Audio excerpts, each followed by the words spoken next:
Hello and welcome to the fourth episode of NLDR, the Narrative Lectionary podcast for people on the go. My name is Dr. Amy Robertson, and I'm joined each week by my friend and colleague, Dr. Robert Williamson, for a conversation about how this week's biblical text lives in our minds as Bible scholars and how it lives in our hearts as people who are deeply enmeshed in our faith communities. This week, we are with the Israelites in Egypt, where we have an opportunity to ponder power structures, how we each use our limited power to its fullest, the importance of curiosity and attention in our search for God's hand in the world, and what it means for God to have declared such a strange name for God's self. Thanks for being with us.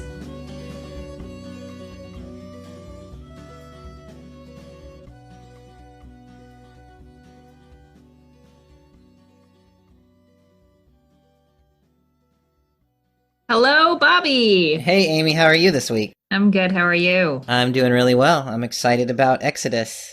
We are in Egypt. When we last spoke, we were not in Egypt. Can you give us a little, maybe 30-second catch up? Where are we? What generation are we in? Why are we in Egypt? What's happening? So when last we spoke, we were talking about Jacob, and Jacob had 12 sons who become the 12 tribes of Israel. And Joseph gets sent into slavery in Egypt by his brothers and rises up to become the second in command in Egypt, second only to the Pharaoh, and he's in charge of the food in Egypt. And then there comes a famine in Canaan. So the Israelites come to Egypt, where they're protected from famine, but then they seem to kind of get stuck there. And so over time, the pharaohs forget who they are, and they become, as we'll see in a minute, they become slaves then in Egypt. And then this week's narrative lectionary picks up in Exodus chapter 1, verse 8. A new king arose over Egypt who did not know Joseph. And he said to his people, "Look, the Israelite people are much too numerous for us. Let us deal shrewdly with them so that they may not increase. Otherwise, in the event of war, they may join our enemies in fighting against us and rise from the ground." So they set taskmasters over them to oppress them with forced labor, and they built garrison cities for Pharaoh, Pithom and Ramses. But the more they were oppressed, the more they increased and spread out, so that the Egyptians came to dread the Israelites. The Egyptians ruthlessly imposed upon the Israelites the various labors that they made them perform. Ruthlessly, they made life bitter for them with harsh labor at mortar and bricks and with all sorts of tasks in the field. So what do you hear happening here? So the Israelites were in the land of Goshen, which is sort of northeast between the Nile River Delta and the land of Canaan. And so they're in a strategic location that basically anyone attacking Egypt would come through there. And so the Pharaoh gets this idea that, of course, the Israelites are not loyal, and so if anyone attacks Egypt, the Israelites are going to join with them and be in opposition to the Pharaoh. So it's interesting that the orientation to the foreigner is fearful. There's a sense of threat. One could imagine that if the Pharaoh were to treat the Israelites well, then they might actually try to repel an attacker who came against Egypt, you know? And so it's interesting to think about this orientation of the powerful as being fearful of the other. Right. And before this, they've been in Egypt for over 400 years and have not caused any trouble there, as far as we know. But now that there's no one knows Joseph, no one remembers the positive relationship that the Israelites have had with Egypt. Now they're just numbers of people, and they're overwhelming numbers. So we are at verse 15 now in chapter 1. The king of Egypt spoke to the Hebrew midwives, one of whom was named Shiphrah and the other Puah, saying, "When you deliver the Hebrew women, look at the birth stool. If it is a boy, kill him. If it is a girl, let her live." The midwives, fearing God, did not do as the king of Egypt had told them. They let the boys live. So the king of Egypt summoned the midwives and said to them, "Why have you done this thing, letting the boys live?" The midwives said to Pharaoh, "Because the Hebrew women are not like the Egyptian women. They are vigorous. Before the midwife can come to them, they have given birth." And God dealt well with the midwives, and the people multiplied and increased greatly. And because the midwives feared God, he established households for them. Then Pharaoh charged all his people, saying, "Every boy that is born you shall throw into the Nile, but let every girl live." I know one question that people wonder often is whether it says they are Hebrew midwives. And so it's a question of whether they are midwives to the Hebrew people or whether they themselves are part of the Hebrew people. To me, it seems like that they're actually Egyptian is probably more reasonable, because later they say to the Pharaoh, like, hey, we had no idea that these Hebrew women were so strong at giving birth, which implies that they are outsiders to the Hebrew culture. So when these two women stand up to the Pharaoh, they're taking a stand against the kind of cultural expectation that they're standing up for Hebrew women over and against their Egyptian ruler. So they're protecting people who are sojourners or foreigners or immigrants in their community. It says that the midwives in verse 17 did not do as the king of Egypt had told them. So they're intentionally disobeying this order from the Pharaoh, and they know what they're doing, right? And then when the Pharaoh calls them in, he says, "Why are you doing this?" And they lie, right? That's what's happening. Because the Hebrew women are not like Egyptian women, they're vigorous. What could we possibly do? Like, they've given birth before we even show up.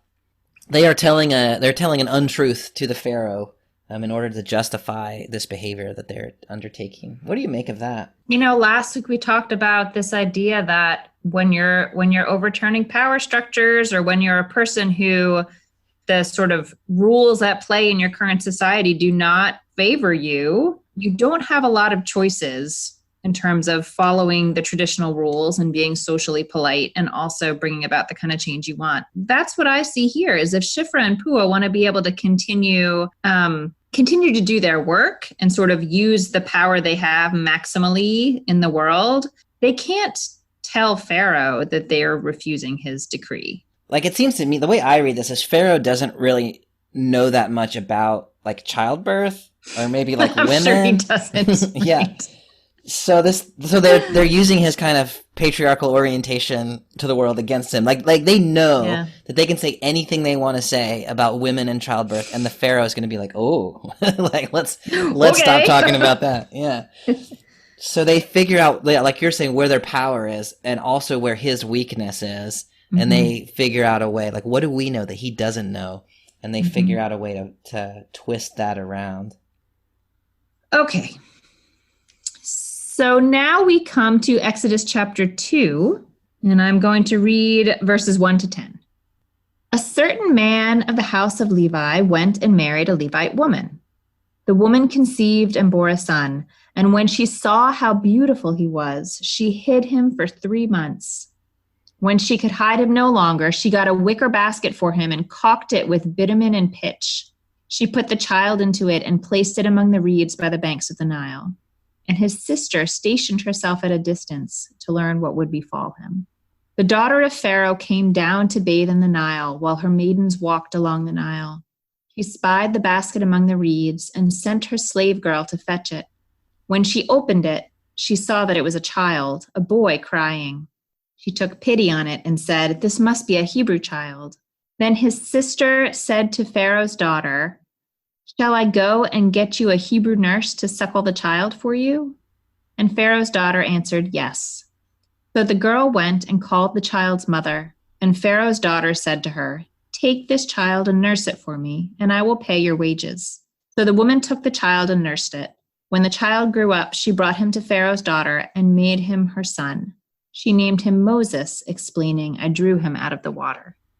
I mean, this is another story of a group of women doing brave things, and here they're not even named, but it's Moses' mother, not father, Moses' sister, not brother, and Pharaoh's daughter that are making this happen. So Moses' mother, she hides the baby for 3 months, and then I guess he's 3 months he's starting to crawl maybe or something, and so she can't hide him anymore. Like he's all over the place, and so she says, "Oh my goodness." And so a couple of things. One is that she kind of obeys Pharaoh's command. He says, "Throw them into the river." But she does cast him onto the river but she does it in a way that holds out the possibility that there might be some kind of intervention for him, and that somebody might have compassion, which is how it turns out. So it's interesting to me that she is following the letter of the command, but again, her intention in following it is very different than what the Pharaoh had in mind. Absolutely. The other thing that's interesting to me about that little piece is, the word there for basket is in Hebrew teva, which only occurs here in the Hebrew Bible and also in the Ark story. So this is the same word. Moses' basket is the same word as Noah's Ark. So in some way, this Moses basket is related to the Noah Ark. Do you have any thoughts about that? I have not thought about this question before, but I think that we could imagine the kind of sort of mortal peril that humans are about to face before Noah's Ark as being akin to the peril that the Israelites are facing in Egypt. In this case, it's interesting. It wasn't, God didn't say put Moses in a in a basket and send him down the Nile. It was the characters in the story, the women in the community, who said this is our best option right now. Yeah, but God does sort of pick up from there. Yeah. Speaking of the women in this text, one of the things that is beautiful about this text is Pharaoh has tried to take away this woman's child, and instead, because of the mother and the daughter and the maidservant and the Pharaoh's daughter, what's happened by the end is that Pharaoh's daughter, so Pharaoh's money, is being paid to Moses' mother as a nurse to nurse her own child. Yeah. I just think the way that the women in this story work out all these details is brilliant to me. Here we have the story of another Egyptian woman, this one the daughter of the Pharaoh, who also takes compassion, and she knows that this child is an Israelite, right? She says this must be a Hebrew child. So it's not that she found the baby and it didn't occur to her, but she knows the law. She knows this is a Hebrew, and yet it says that she took pity or she had compassion. So I'm just curious what you make of the Pharaoh's daughter character and her motivation to take care of this Hebrew child. I think it's a really helpful reminder that we cannot look at a people as a uniform entity, and we cannot equate the ruler of the people with, the people that they are ruling, even when they're related. The other thing that sort of comes to me as I'm reading this, I'm envisioning a very sort of gender split reality where there's all this power struggle happening among the men, and the women are just trying to get through. Like, they're just trying to take care of their babies. They're trying to decrease suffering. They're not invited into that power conversation, which sometimes can be really damaging because important conversations can happen there. But in this case, I feel like it opens up some space for them to do the real work while there's this power struggle happening on sort of the men's side of the room. That's really well said. So here Moses receives the name Moses, which in the Hebrew explanation anyway is recalling I drew him out of the water. It's interesting that his name preserves the story, even though the women are going to fade out of this story. His name sort of preserves this background, so that the women's compassion gets kind of preserved in his name in that way. Yeah, that's beautiful. So the narrative lectionary then takes us to chapter 3, verses 1 to 15, which I'm going to read in small chunks here. There's a lot of interesting stuff. Yeah, for just a little bit of context, what happens in between there is Moses grows up. He becomes aware of this fighting between the Israelites and the Egyptians. He protects an Israelite who is being beaten by an Egyptian by killing the Egyptian. And then he's had to flee to Midian, where Mount Sinai is. So he's in a foreign land that is neither the land of his birth nor the land of his people. It's yet a third place. Now Moses, tending to the flock of his father-in-law Jethro, the priest of Midian, drove the flock into the wilderness and came to Horeb, the mountain of God. An angel of the Lord appeared to him in a blazing fire out of a bush. He gazed, and there was a bush all aflame, yet the bush was not consumed. Okay, I have to stop for a minute there, Bobby. I have a question for you. Okay, yeah. How long do you think you would have to stand there and watch a burning bush to realize it is not being consumed? I would guess for like a couple minutes. I mean, you'd have to stop and look at this bush. You would. You'd have to, so But wouldn't you though if you saw a bush on fire anyway? watch it for a few minutes? No. Would you? I don't know. Like, what else you got to do? You and your sheep are on top of a mountain in the wilderness. Okay. Like, that's the best thing going. I just want to put the idea out there. I recently read a reflection that the miracle of the burning bush is that Moses didn't keep walking. I definitely think that is true. Yeah. And the way the story plays out is that, yeah, God is kind of waiting, as we'll see, to see what Moses is going to do. I fully acknowledge that is the case. Okay, great. Continuing, verse 3. Moses said, I must turn aside to look at this marvelous sight. Why doesn't the bush burn up? When the Lord God saw that he had turned aside to look, God called to him out of the bush. Moses, Moses, he answered, here I am. And he said, do not come closer. Remove your sandals from your feet, for the place on which you stand is holy ground. I am, he said, the God of your father, the God of Abraham, the God of Isaac, the God of Jacob. And Moses hid his face, for he was afraid to look at God. Why is Moses afraid to look at God? I mean, you should be afraid to look at God, right? And if you've seen Raiders of the Lost Ark, like, you know why, because your face will melt. It's interesting because so Moses has the right response, but he has it kind of late in the text. So like once he realizes that he's talking to God, he hides his face. And you know, we see similar like Isaiah in Isaiah chapter 6 when he encounters God in the temple. He says, "Oh my gosh, my lips are unclean." Like this is the response that you're supposed to have when you encounter God face to face, is like, "Oh, I'm not worthy for this conversation." So in that sense, it's interesting to me that Moses doesn't hide his face until verse 6. So this whole time when the bush is burning and this bush starts talking to him, and he's like, he has a little conversation with this bush, and it's only when God says, "I am the God of Abraham, Isaac, and Jacob," that Moses hides his face. Like that, to me, that's the moment when Moses completely has fully understood what's actually happening to him.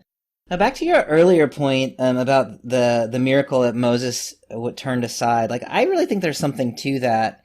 God didn't have to like light a bush on fire. Like, God could have just said, "Moses, Moses." But that's not the way God approaches it. God says, the first thing is, "I'm going to set this bush on fire." So then it says, when the Lord saw that he had turned, God called to him out of the bush, "Moses, Moses." So there does seem to be this moment where God is kind of looking to see, is Moses paying attention? Is Moses going to stop? What do you make of that? But again, like, I don't think it's something that Moses just glanced at and said, "Oh, that bush is burning." I think in order to know that there was something remarkable about a bush burning, he had to wonder and watch. And that's why he encountered God, was that he did that. So he was paying attention, he was taking his time, he was wondering and watching. Right. He's got a lot of curiosity and patience. And those are important things for a prophet. So we will continue at verse 7 in chapter 3. And the Lord continued, "I have marked well the plight of my people in Egypt and have heeded their outcry because of their taskmasters. Yes, I am mindful of their sufferings. I have come down to rescue them from the Egyptians and to bring them out of that land to a good and spacious land, a land flowing with milk and honey, the region of the Canaanites, the Hittites, the Amorites, the Perizzites, the Hivites, and the Jebusites. Now the cry of the Israelites has reached me. Moreover, I have seen how the Egyptians oppress them. Come, therefore, I will send you to Pharaoh, and you shall free my people, the Israelites, from Egypt." But Moses said to God, "Who am I that I should go to Pharaoh and free the Israelites from Egypt?" And he said, "I will be with you. That shall be your sign that it was I who sent you. And when you have freed the people from Egypt, you shall worship God at the mountain." Bobby. Yeah. I don't think that's a very good sign. Worst sign ever. That is the worst sign ever. Like, why don't you go try it? And if it all works out, that'll If it be... works, then it's because I'm there with you. That's right. Once it all works out, then worship me, and that'll be the sign that I was with you that whole time. Yeah. The worst sign. Yeah. Really bad. Like Moses asked for lots more signs as if you follow on in chapters 3 and 4. And like, I don't really blame him. Like, give me a staff that turns into a snake. You know, like that's a sign that there's really something happening here. Yeah. Yeah, I'm glad you think that too, because I always feel a little heretical when I say that's a bad sign, but I really think it's a bad sign. Terrible sign. Okay, so what else do we want to say about this? I mean, so I think this is one of the first times in the biblical text that the Israelites as a group sort of functions as a character. Like the Israelites do something and it has an effect in our plot line. Mm-hmm. And what the Israelites do here is cry out to God. Right. And it has an effect. And so just as I was saying before, that everyone has to do whatever little part they can do to move things forward, even just the slightest bit. The oppressed Israelites, who could do very little other than follow Pharaoh's demands of them, they cry out, and that moves the plot forward. That's what God hears and activates God. So yeah, I think that's exactly right, that the Israelites cry out. It doesn't say that they prayed. It doesn't say that they said anything in particular. It just like they groaned in their labor, and that groan rose up to God, who took notice. Okay, so let's go on. Verse 13. Moses said to God, "When I come to the Israelites and say to them, 'The God of your fathers has sent me to you,' and they ask me, 'What is his name?' What shall I say to them?" And God said to Moses, "Ehyeh asher ehyeh." He continued, "Thus shall you say to the Israelites, 'Ehyeh sent me to you.'" And God said further to Moses, "Thus shall you speak to the Israelites, 'The Lord, the God of your fathers, the God of Abraham, the God of Isaac, and the God of Jacob has sent me to you. This shall be my name forever, this my appellation for all eternity.'" What does your translation say? Does it say Ehyeh asher ehyeh? No, and I like that the NJPS leaves that untranslated. I'm reading the NRSV, and this is, so verse 14, God said to Moses, "I am who I am." He said further, "Thus you shall say to the Israelites, 'I am has sent me to you.'" Mm-hmm. The Hebrew Ehyeh asher ehyeh isn't most kind of naturally translated "I am who I am," though. So Ehyeh is the imperfect sense of the verb to be, and everywhere else the imperfect of the root hayah is, it's like "I will be." I will be. Yeah. So I think a better translation here is God said to Moses, "I will be who I will be." And he said further, "Thus you shall say to the Israelites, 'I will be has sent me to you.'" Well, what do you make of that version of the name "I will be who I will be," or "I am who I am"? Well, I want to back up for a minute and talk about the idea of gods having names. Oh, yeah. In the context of sort of ancient Near Eastern religion and Egyptian religion, you know, there was more than one god. Right. And the gods all had names, and the gods were known by their names. And so for Moses to say, like, "Okay, you're the God of my ancestors. Great. I need to introduce you to the Israelites. What's your name?" Right. Feels foreign to us now as like monotheists. Like, what do you mean? What's my name? I'm God. Right. But God is a title, like judge, you know, Yeah. or your honor or something like that. Moses wants to know his name. Right. And so in some ways, I think that this answer, "I will be what I will be," or maybe "I am what I am," or something about being and becoming, is not quite a refusal to answer the question, but yeah, it reads as very elusive. God is avoiding or maybe playing here, but there is power, as you're saying, in knowing the name of a God, and then you can invoke the name of that God. Then you can invoke the name of the God. And names also limit things, right? So a proper name puts boundaries on the thing you're talking about, right? So I'm Bobby, and I am not, Amy, or I'm not anything outside of Bobby. Like, this is me. And so for God to say, "I am who I am," that puts no boundaries there. "I will be who I will be" is even more that way. I am who I am implies something like, I am who I've always been, and I will be that yet still in the future. I will be who I will be, Right. to me, is even more hard to pin down, because that's God just saying, like, I'll be what I'll be, and that's all you need to know, right? So yeah, I think God is avoiding here in kind of an interesting way. Okay, you ready for my joke? It's not funny. I've been ready for. Don't Yeah. cut it out. Don't cut it out. Okay. Remember the first week of this podcast, and you said Adam, like who comes from Adama, Yeah. from Earth, really we should call him Dusty Yeah. because his name reflects sort of what he is from. Yeah, that's John Hayes' joke. We should call God Izzy. That's so good. That's pretty good. Like, that's funny if you're a Bible scholar. That's Bible scholar funny. It's funny. I don't know if that's like normal people funny, but it's definitely Bible scholar funny. So what you were saying before Izzy. about not like sort of the power in knowing the name of a God. See, it's funny. It is. I'm still laughing. Yeah. Um, Because I keep thinking of Izzy Stevens on Grey's Anatomy, who's kind of me like, too. who's like kind of whiny and like, like God's a little bit of a diva, you know. Yeah, a little bit. The other actors on the show don't really like Pretty God that attached. much. Yeah. Yeah. So the name the Lord, the proper name, doesn't appear until in this story until verse 15.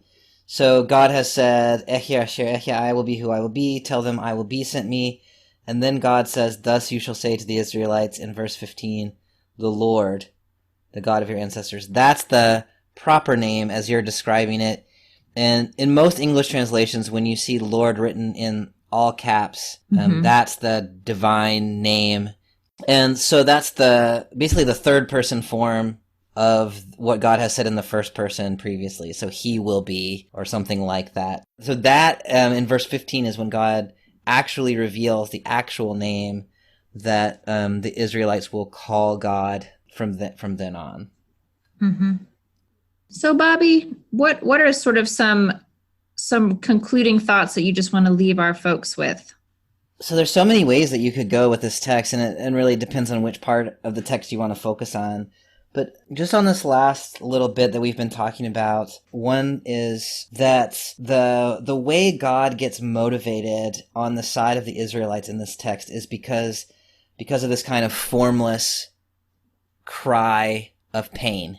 I mean, it happens outside the text in chapter 2, 23 and 20 to 25, but God calls it back in chapter 3, verse 7, I have heard their outcry, and I am mindful of their sufferings. And to me, that's a really powerful moment in this text because it reminds us that we don't have to have the words. We don't have to be able to explain. We don't have to be polite. We don't have to pray the right prayer in the right way or in the right place. We don't have to be in church. We don't have to have a priest. Like, none of that. That to God's people, God responds when the cry goes up. In some ways, a polite relationship can actually be detrimental because if you don't cry out, then God might not get engaged. So this is an invitation to express pain, to express anguish, to express hurt with the trust that God hears and responds. The other thing in this last part of the text, so God is playing around a little bit about the name. So I will be who I will be. Like, do you really need my name? Like, there is an elusiveness to that, which to me suggests that we can't ever pin God down, right? God is Izzy, right? The boundaries are unclear, and God could do something that we didn't expect. But then God turns around and says, but for real, here's my name, and it's the Lord. It's he will be, or whatever it is. And so I read that as an actual kind of proper name, like you're saying, that this is the way God is referred to properly. So there is both this kind of evasiveness about the name and then a recognition that you really do need to know my name, and I trust you with it, and you can invoke me when needed.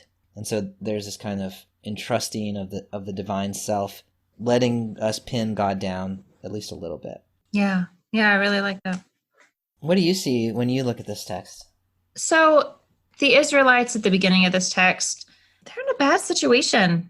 You know, they had built relationships and trust and goodwill, and it seems like those things dissolve just in a moment. And that the text places them somewhere that there's no single person or single character, including God, who just lifts them directly out of it.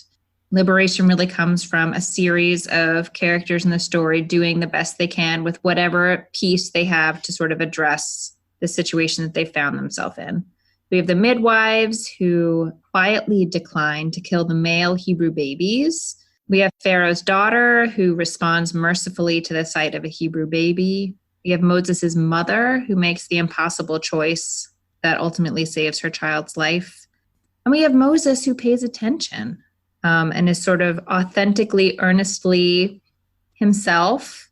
And then, just after this section, he tells God that he's not the right guy for this gig, but he's willing to do it in his vulnerability. He'll do what is asked of him. You just spoke so beautifully about the Israelites who cry out because that's all they know to do. And then finally, there's God who sort of steps in and offers an introduction of God's self more formally to the people. I mean, I think it's really easy as modern folks who almost have too much information about the suffering in the world to feel powerless against the systems that exist, and then to be paralyzed by that sense of powerlessness. And I think this text really calls us to just imagine for a moment, like, what if you are exactly what is needed in this moment? What is the part that is yours to do? And it takes a lot of trust and faith that there's going to be someone else after your power shift ends who can sort of take it up from there. And in this story, that's how it goes. And the people they don't talk to each other. They don't have an alliance. They don't have an agreement. They just all do the best they can to move things from a really bad place to a better place.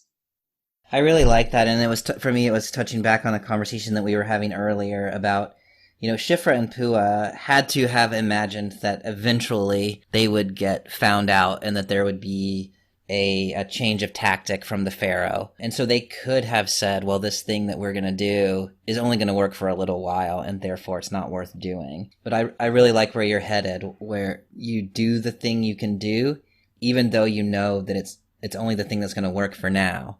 And you don't have to have the whole solution or even a very good solution. When Moses' mother puts him in the basket, I think she probably thought that was the end of him, but she was just trying to hold it out as long as she could in case something else was gonna happen and another woman shows up with compassion. And so even the futile efforts could pan out in the end. Yeah. That's really nice. That's what we've got. Well, next week, believe it or not, we are into the book of Deuteronomy. So we will leave the book of Exodus for now. It's been great talking with you, as always, and I look forward to talking next week. All right, Amy, I'll see you next week.